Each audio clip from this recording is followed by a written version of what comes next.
આજ રોજ સ્વયં સૈનિક દળ દ્વારા કાર્યધાર મામલતદાર સાહેબ શ્રીને આવેદનપત્ર આપવામાં આવી રહ્યું છે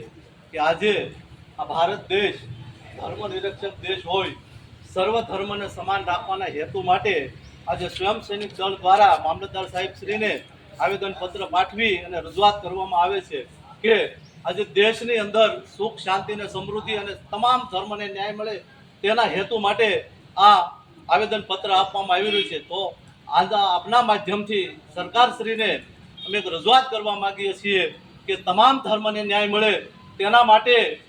આજે અમારી રજૂઆતને ધ્યાને લઈ અને આજે 5, 6, 7, 8મા ધોરણની અંદર જે ગીતા અથવા તો રામાયણનું જે જ્ઞાન પાઠવવામાં આવ્યું છે તેને આ ત્વરિત